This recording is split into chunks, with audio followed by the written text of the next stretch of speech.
कुछ समय पहले भारतीय प्रधानमंत्री नरेंद्र मोदी ने सेल्फ रिलायंस का नारा दिया। मेक इन इंडिया का नारा तो काफी टाइम से दे रहे हैं और इसके लिए वो कह रहे हैं कि भारतीय कंपनियों को एक मेजर योगदान देना पड़ेगा।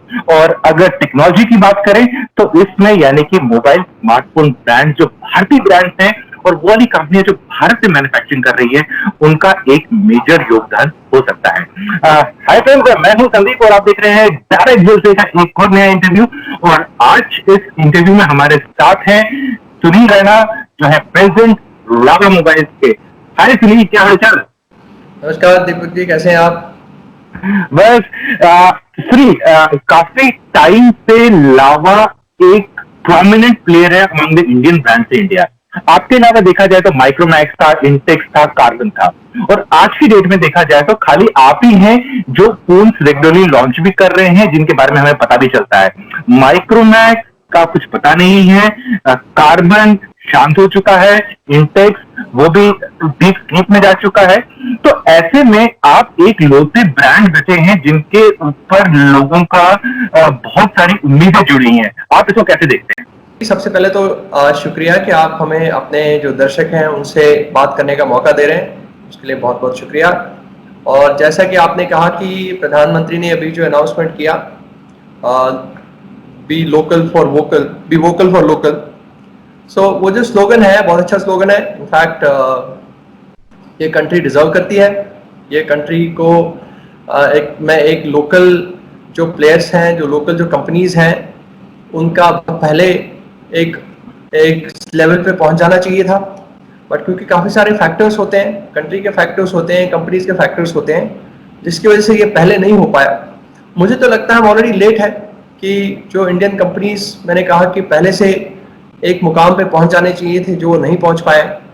और जो स्लोगन है उससे एक चीज़ ज़रूर हुई है कि जो इंडियन ब्रांड्स या इंडियन प्रोडक्ट्स के बारे में जो लोगों का एक नज़रिया था वो बदल रहा है।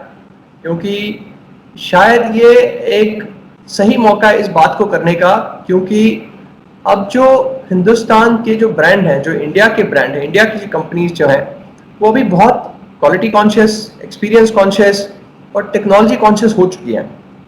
तो अब जो भी वो प्रोडक्शन करते हैं, जो भी वो प्रोडक्ट बनाते हैं, वो एक इंटरनेशनल स्टैंडर्ड के हिसाब से बनाते हैं।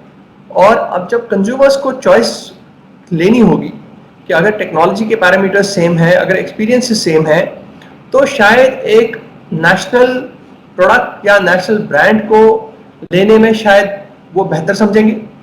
क्योंकि फाइनली अगर इंडिया की कंपनीज आगे बढ़ती हैं तो पूरी कंट्री का उसमें फ़ायदा है। पूरी कंट्री की जीडीपी आगे बढ़ सकती है, पूरी कंट्री की इकोनॉमी चेंज हो सकती है। इस तरीके से तो ये बहुत अच्छा मूव है, बहुत अच्छा स्लोगन है। ऑल्दो एक पॉइंट इसमें है कि कंज्यूमर्स को तो मतलब बताया गया कि आपको इंडियन प्रोडक्ट्स को प्रेफर करना चाहिए। एट द सेम टाइम मैं इसको मानता हूँ कि ये हमारे जैसे जो इंडियन प्लेयर हैं उनके लिए भी एक संदेश है कि हमें भी अपने आप को इंटरनेशनल स्टैंडर्ड पे लाना पड़ेगा। अगर इंडियन ब्रांड्स को कंज्यूमर्स को, अपने कंज्यूमर्स को एक राइट चॉइस देनी है प्रोडक्ट्स की, तो उसके लिए इंडियन ब्रांड्स को बहुत काम करना होगा। हमारी लेकिन सुनिए, यहाँ पर सबसे इंपॉर्टेंट चीज उठती है कि ले देके अब पूरा भार तो आपके ही कंधे पे आ गया है, लावा के कंधे पे। क्योंकि माइक्रोमैक्स तो नकारा है चीन से, कार्बन, इंटेक दोनों ने अपनी दुकानें बंद कर ली हैं। तो यानी कि जो आप कह रहे हैं ये सब आप ही को करना है। नहीं, जरूर देखिए, ऐसा है कि ये बड़ी अनफॉर्चुनेट बात है कि हमारी कंट्री में मुझे लगता है कि और इंडियन ब्रांड होने चाहिए, हमारे अलावा और ब्रांड होने चाहिए। और शायद अगर हो सकता है कि कुछ ब्रांड अभी इतने एक्टिव ना हो, पर मुझे लगता है कि अब एक मौका है कि जितने भी हम इंडियन ब्रांड हैं हमें और एक्टिव होना चाहिए।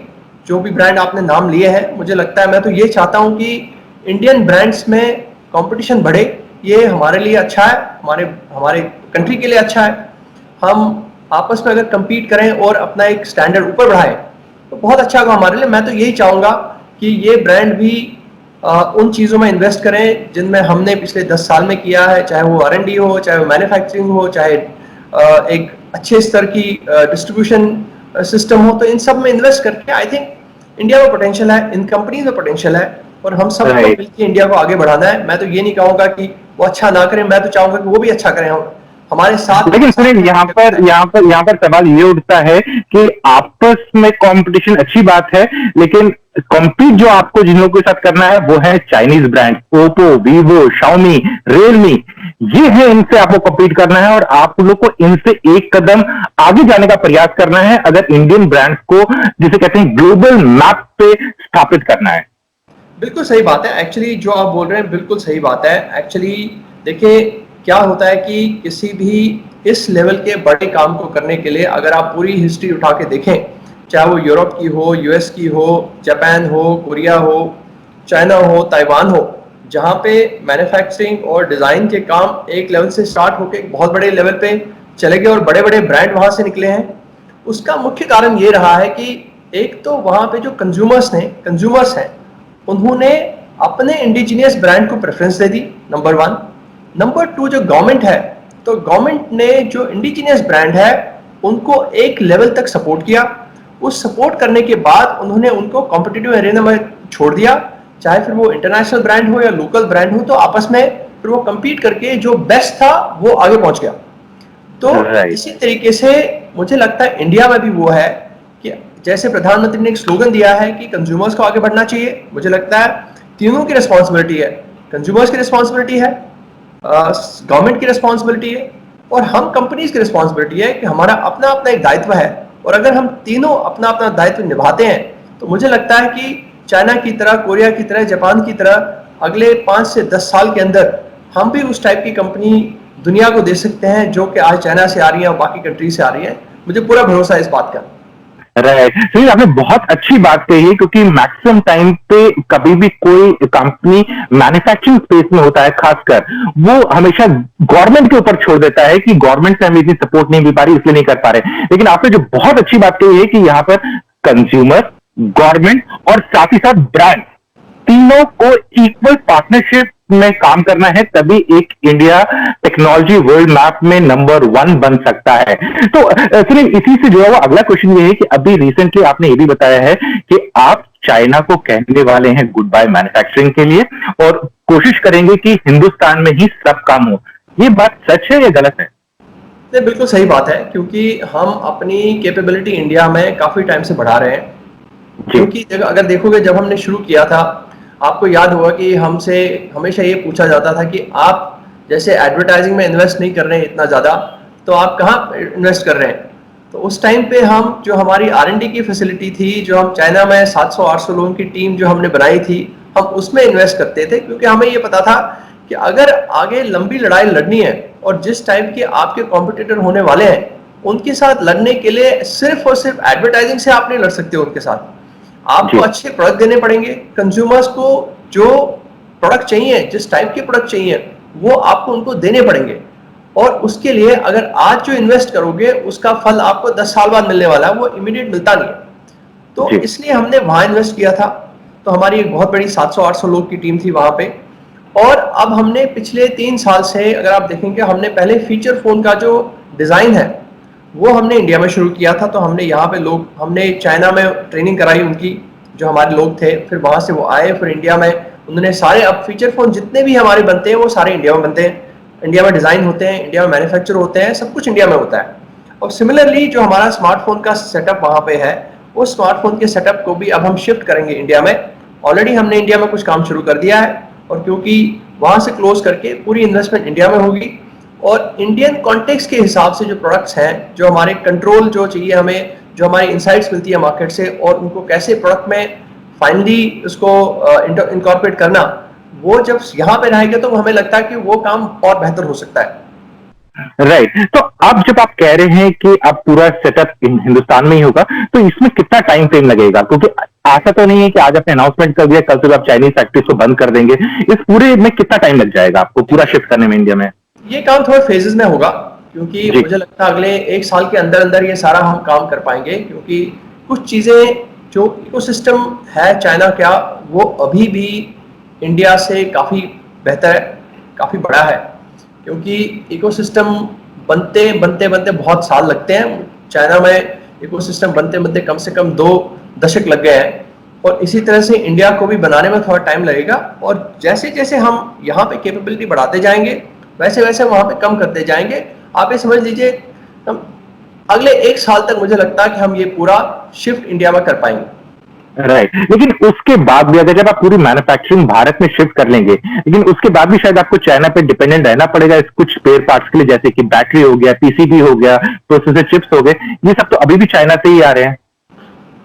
देखिए, वो मैं समझता हूँ कि वो एक गवर्नमेंट लेवल का एक काम है, क्योंकि जो जैसे मैंने कहा, हर एक सेक्शन को अपनी अपनी रिस्पॉन्सिबिलिटी करनी है। उसमें मुझे लगता है गवर्नमेंट का एक बहुत बड़ा रोल है कि कैसे हम, जैसे चिपसेट मैन्युफैक्चरर्स हैं या डिस्प्ले मैन्युफैक्चरर्स हैं, कैसे हम उनको अट्रैक्ट कर पाएंगे इंडिया में इन्वेस्ट करने के लिए। उनके लिए क्या क्या ऐसे इंसेंटिव्स होंगे जिसकी वजह से वो इंडिया में आके अपनी फैक्ट्रीज लगाएंगे, और हम उनके साथ कोऑपरेट करके और हम उनके साथ काम करके इस कंट्री को आगे बढ़ा सकते हैं। हमारी जो रिस्पॉन्सिबिलिटी है कि हम अपना जो डिज़ाइन है, मैन्युफैक्चरिंग है, वो इंडिया से करें। आई थिंक उस काम को हम बड़ी तेज़ी से कर रहे हैं, और मुझे ये भी विश्वास है कि जब ये स्लोगन हो गया कि मेक इन इंडिया करना है, लोकल को सपोर्ट करना है, तो सरकार के माइंड में भी ऐसी कुछ चीज़ें चल रही हैं जिसकी वजह से उन्होंने अनाउंसमेंट करी है। मैं एक आपको एग्जांपल देता था, जैसे सरकार ने अभी PLI स्कीम निकाली है, प्रोडक्शन लिंक्ड इंसेंटिव की एक स्कीम निकाली है, जिसके अंदर उन्होंने जो अगर आप भारत में ज़्यादा प्रोडक्शन करते हैं तो आपको कुछ एक्स्ट्रा इंसेंटिव मिलते हैं। तो ऐसे कुछ और ऐसे कदम उठाने पड़ेंगे गवर्नमेंट को, जो कर भी रही है। तो धीरे धीरे मुझे लगता है कि तो मुझे मेरा ये भी मानना है कि हमें, ये मेरा सरकार को सजेशन है कि एक इंक्रीमेंटल अप्रोच ना लेके एक बोल्ड स्टेप लेना चाहिए कि जिससे कि इन्वेस्टमेंट आने में इंडिया में टाइम ना लगे, ये और तेजी से हो पाए। और वो कुछ बोल्ड स्टेप लेने पड़ेंगे सरकार को। अभी मेरे ख्याल से कुछ इंक्रीमेंटल स्टेप हो रहे हैं जिससे कि कुछ इंक्रीमेंटल आपको आउटपुट तो मिलेगा, लेकिन शायद कोई ड्रामेटिक आउटपुट नहीं मिल सकता इमीडिएट। बोल्ड स्टेप क्या होंगे आपके हिसाब से? देखिए, एक्चुअली ये जो जिस चीज की आपने बात करी है, ये कंपनी टू कंपनी का इशू नहीं है, ये इशू है कंट्री टू कंट्री का। सो अगर आप ये चाहते हैं कि लोग जो हैं बाहर की कंट्रीज को छोड़ के हमारी कंट्री में आके इन्वेस्टमेंट करें, प्रोडक्शन करें, अपनी फैक्ट्रीज लगा दें, तो आपको ये देखना पड़ेगा कि जो एग्जिस्टिंग कंट्रीज हैं वहाँ पे क्या क्या इंसेंटिव्स हैं, क्या क्या उनको सहूलियतें हैं, क्या क्या ऐसी चीज़ें हैं जिसकी वजह से वहाँ पर है, और उसको अट्रैक्ट करने के लिए आपको क्या चेंज करना होगा। क्योंकि अगर आपने सेम चीज़ दे दी जो वहाँ पे चल रही है, तो ऑब्वियसली कोई रीज़न नहीं होगा आपको यहाँ शिफ्ट होने का, अनलेस कोई सिग्निफिकेंट चेंज हो, कोई सिग्निफिकेंट पॉलिसी चेंज हो जिसकी वजह से उनको लगे नहीं अब इंडिया जो है बहुत ही अट्रैक्टिव प्लेस हो गई है इन्वेस्टमेंट के लिए, तो तब वो आएंगे। वो एक पार्ट है। दूसरा पार्ट है consistency of policy, which means अगर आपने आज पॉलिसी डिक्लेयर करी है तो ये बड़े लॉन्ग टर्म तक चलनी चाहिए। पास्ट में क्या हुआ कि क्योंकि कई बार पॉलिसी चेंज हुई है, तो उससे क्या होता है, जो कॉन्फिडेंस जो इन्वेस्टर का होता है वो कभी डगमगाता है। तो अगर एक कंसिस्टेंट पॉलिसी निकाली जाए, एक स्ट्रॉन्ग वन टाइम पॉलिसी निकाली जाए, और उसके ऊपर डटे रहे काफी टाइम तक, और ये विश्वास दिलाएं लोगों को कि अगर आप आएंगे तो ये पॉलिसी चेंज नहीं होगी काफी देर तक, तो मुझे लगता है कि वो सेंटिमेंटली भी वो और कॉन्फिडेंट हो जाएंगे वो कंपनी आने के लिए इंडिया में। राइट। और सुनिए, जो लावा अभी तक फीचर फोन की अगर बात कर लें, आप लोग दो चीज मैन्युफैक्चर करते हैं हिंदुस्तान में, एक है फीचर फोन और एक है स्मार्टफोन।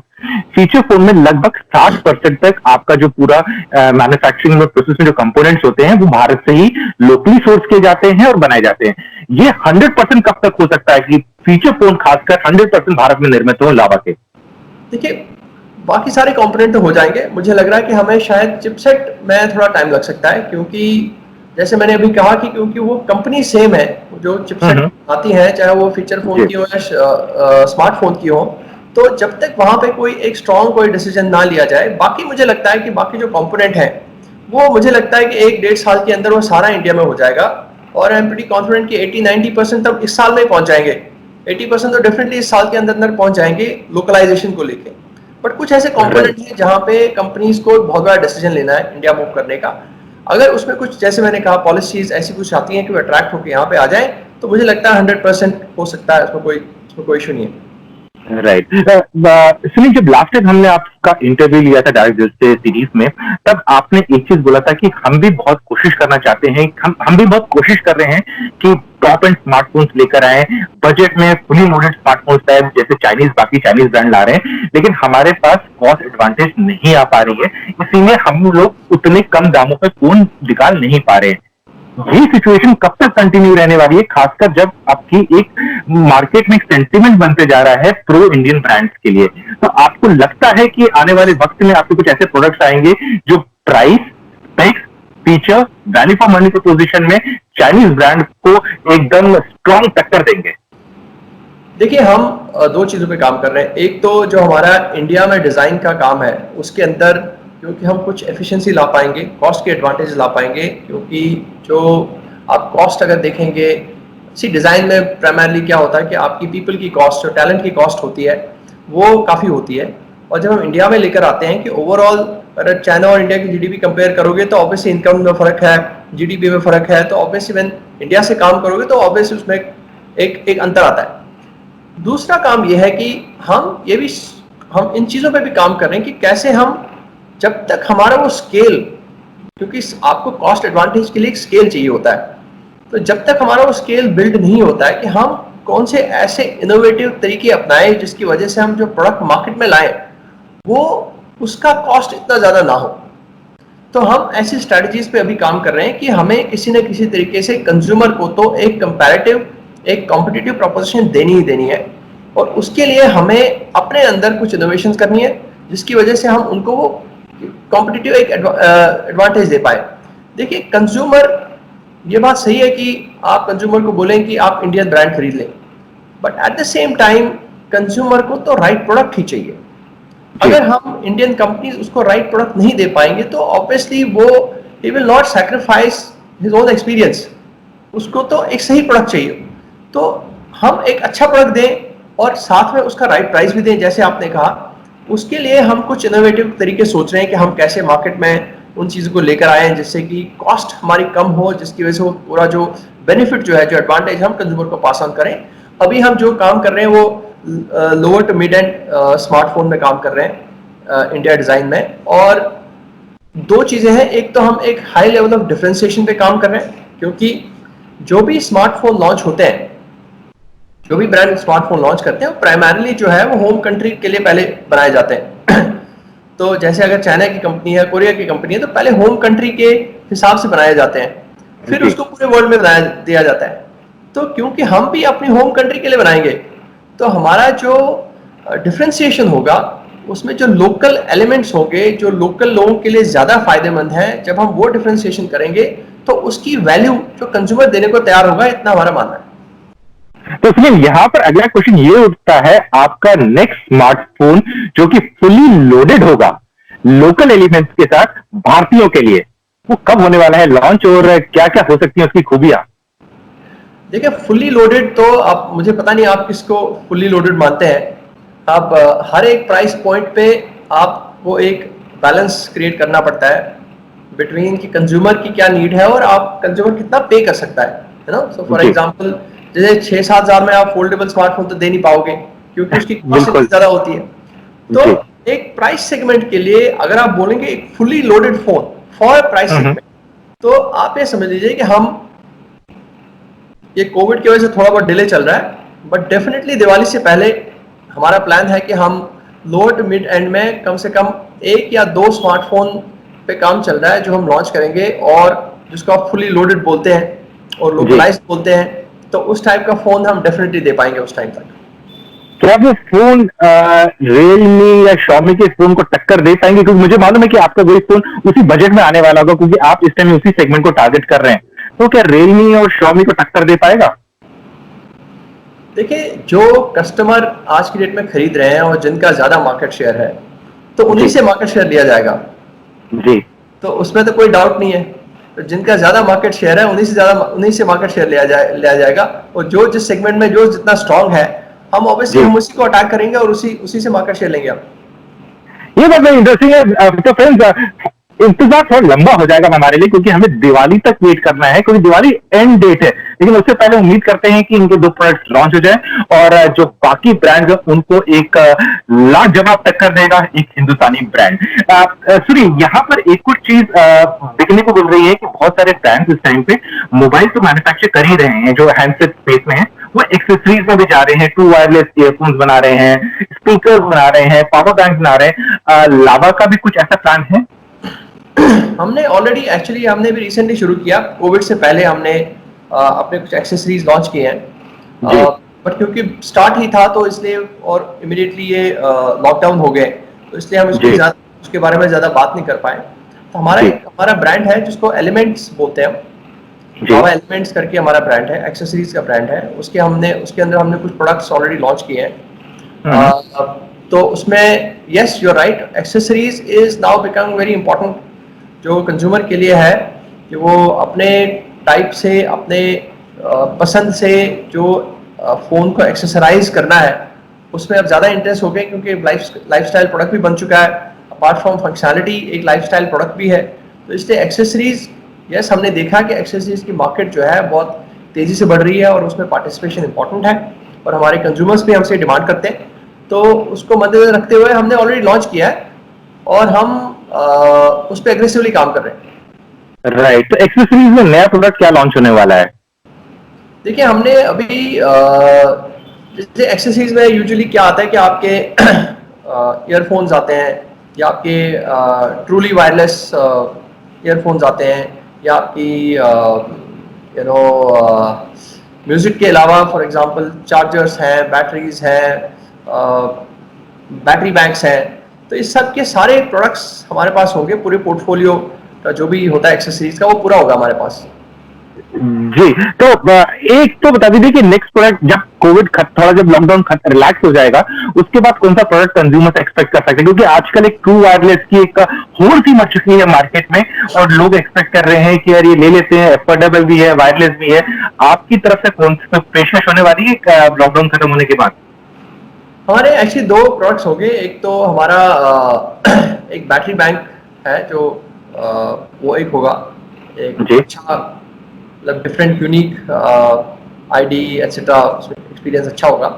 और दूसरा हमारा TWS एक ईयरफोन आने वाले हैं, और तो जब लॉकडाउन खुलेगा मुझे लगता है उसके 1-2 महीने के अंदर हम वो मार्केट में लॉन्च कर देंगे। बढ़िया। और उसका दाम कितना रहने वाला है TWS का? और मैं नहीं पूछूंगा, मैं इंडिकेशन दीजिए दाम कितना रहने वाला है? 3000 के आसपास, 2000 के आसपास? मुझे लग रहा है कि हम उसको 2000 के आसपास रहेगा, 3000 तो नहीं जाएगा, इतना मुझे पक्का पता है। राइट, एंड होपफुली वो एप्पल से इंस्पायर नहीं होगा। नहीं, नॉट एट ऑल। हम देखिए, एप्पल से इंस्पिरेशन तो हमें हमारे लिए कंज्यूमर है, ठीक है, हम कंज्यूमर को अपनी इंस्पिरेशन मानते हैं और हम बहुत डीप रिसर्च करते हैं। मैं आपको संदीप जी बता दूं कि हम बहुत डीप रिसर्च करते हैं, हम काफ़ी कंज्यूमर से मिलते हैं, काफ़ी अंडरस्टैंडिंग करते हैं कि क्या सही है, क्या उनके लिए सही नहीं है, उसके बेसिस पे हम काम करते हैं। तो जो भी इंस्पायर्ड बाय कस्टमर होगा वही हम बनाएंगे।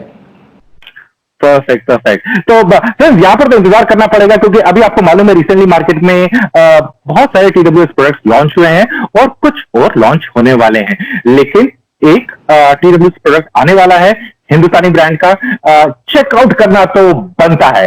तो फ्री चलते चलते एक आखिरी सवाल, इस समय कोविड-19 के चक्कर में बहुत सारे जगहों पे लोगों की कंप्लेंट्स आ रही थी, या बहुत सारे मजदूर लोग खासकर परेशान हो रहे थे कि उनको सैलरी नहीं मिल पा रही है, उनकी कंपनी नहीं दे पा रही है।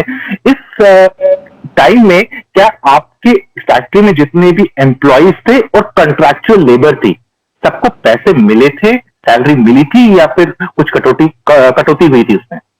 हमने, जैसे हमारे ब्लू कॉलर वर्कर्स हैं, हमने सबको 100% सैलरी पे करी है जी। और जो हमारे व्हाइट कॉलर्स, जो हमारे स्टाफ हैं, हमने सबको सैलरी पे करी है और टाइम पे करी है जी। देखिए, कुछ पॉलिसीज हमने चेंज करी है जिससे कि थोड़ा इम्पैक्ट हुआ है। मैं ये नहीं कहूँ कि हमने बिल्कुल कुछ चेंजेस नहीं करे, क्योंकि जब रेवेन्यू आपका जीरो होता है तो आपके चैलेंजेस और बढ़ जाते हैं। बट हमने इस सिचुएशन को यूनिक तरीके से हैंडल किया है, क्योंकि वो हमारी इंटरनल पॉलिसीज हैं, इंटरनल प्रोसेसेस हैं, तो मैं उसमें डिटेल में नहीं जाऊँगा। बट मैं ये कहूँगा कि कुछ सैक्रिफाइसेस तो हमको ज़रूर करनी पड़ी हैं कुछ लेवल तक, बट हमने ये ज़रूर ध्यान रखा है कि सारे एम्प्लॉयज़ जो हैं उनकी लाइफ में उनके जो खर्चे हैं, उनका जो भी चलता है उसमें कोई इम्पैक्ट ना हो। कुछ पॉलिसी लेवल पे चेंज हुए हैं, शायद वो जो लॉन्ग टर्म के कुछ बेनिफिट्स हैं उनको नहीं मिल पाएंगे कुछ देर तक, फिर उसके बाद हम उसको रिव्यू करेंगे, क्योंकि ये एक ग्लोबल इशू है और सारी कंपनीज आप देखेंगे बहुत स्ट्रगल कर रही हैं, और कुछ कुछ कंपनीज ने तो बिल्कुल 100% सैलरी नहीं दी है, कुछ लोगों ने तो स्टाफ बहुत कम किया है। तो हमने ऐसा कुछ नहीं किया, हमने हमारे सारे 100% एम्प्लॉयज़ हमारे साथ काम कर रहे हैं, हम उनको सैलरी दे रहे हैं, चाहे वो ब्लू कॉलर वर्कर्स हो, चाहे हमारे ऑफिस के स्टाफ हो, सब हमारे साथ काम कर रहे हैं, सब सुबह से लेकर शाम तक ऐसे ही वर्चुअली काम करते हैं और अपने आप को तैयार करते हैं कि कोविड के बाद की जो हमारी फाइट है उसको हम कंटिन्यू करें और अच्छे से करें।